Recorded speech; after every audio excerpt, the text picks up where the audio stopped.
Mayank school से कुछ 100 metre दूर ही निकला होगा कि अचानक से उसे लगा जैसे किसी लड़की ने उसे आवाज दी, सर जी, सर जी। मयंक ने अपनी बाइक को रोका और स्टैंड पर उसे खड़ा कर दिया। पिछले कई दिनों से इस सुनसान राह पर किसी लड़की के पुकारने की आवाज वह सुन रहा था। स्कूल के साथियों से भी उसने इस बात की चर्चा की, पर बात हंसी में टलकर रह गई। आज मयंक इस आवाज की तह तक पहुंचना चाहता था। एक हाथ में हेलमेट और दूसरे हाथ में बाइक की चाबी घुमाते हुए वह इधर उधर देख ही रहा था कि उसे पास में ही बने एक घर पर एक सजी हुई खूबसूरत सी लड़की दिखाई दी। एक पल के लिए दोनों की नजरें मिली और वह लड़की मुस्कुराकर घर के अंदर चली गई।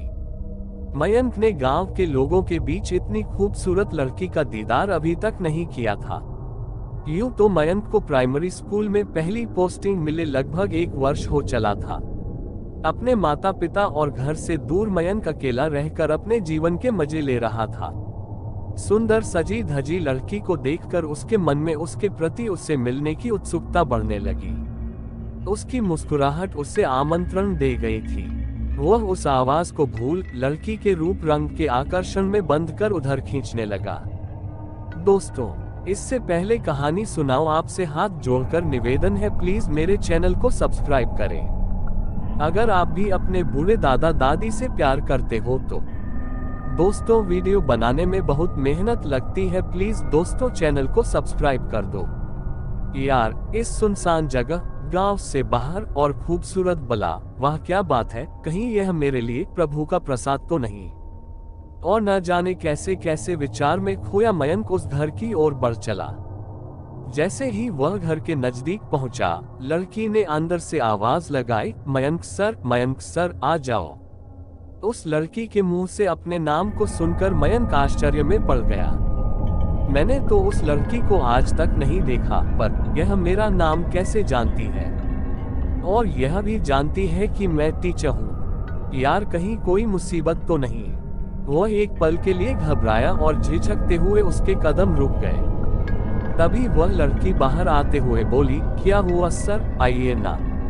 मयंक का उसके मुंह से ऐसी बात सुनकर भय निकल गया और वह आगे बढ़ते हुए उस घर में प्रवेश कर गया। तुम कौन हो? मयंक ने पूछा।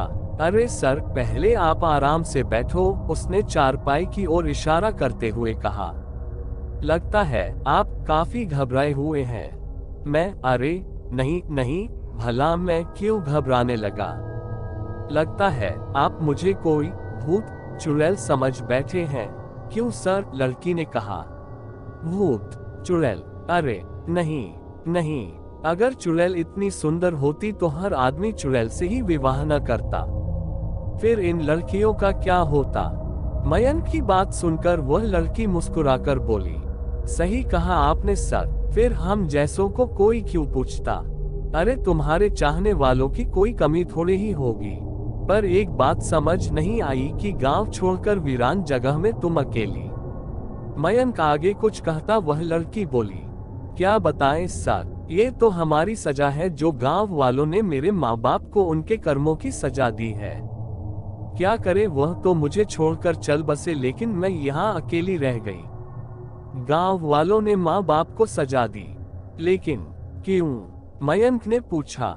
क्यों क्या सर जी, हम अछूत जो हैं। एक बार मेरे माँ बाप ने मंदिर में जो प्रवेश कर लिया था, ऊंची जाति वालों ने उन्हें गांव से निकाला दे दिया और तब से आज तक हम अकेले ही हैं।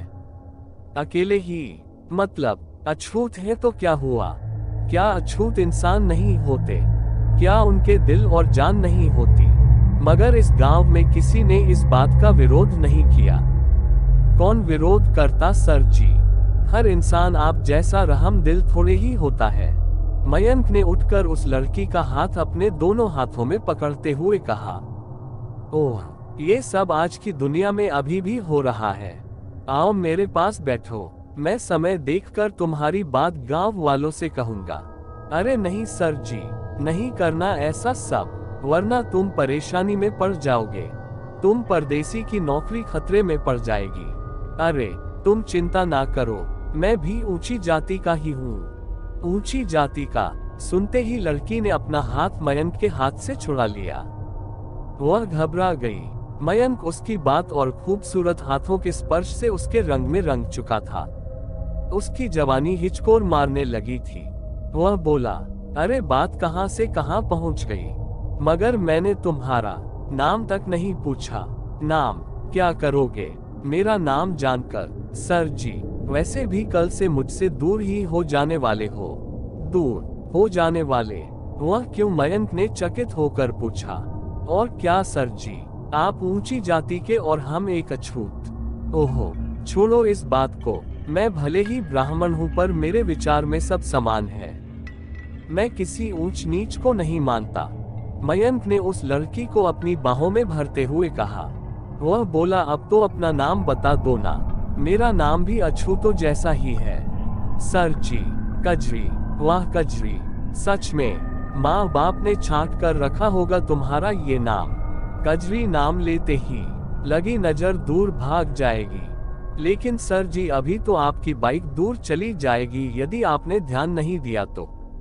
अब शाम हो चुकी है, कजरी ने अपने को मयंक की पकड़ से छुड़ाते हुए कहा। कजरी के पकड़ छुड़ाते ही जैसे मयंक की प्रेम निद्रा भंग हुई।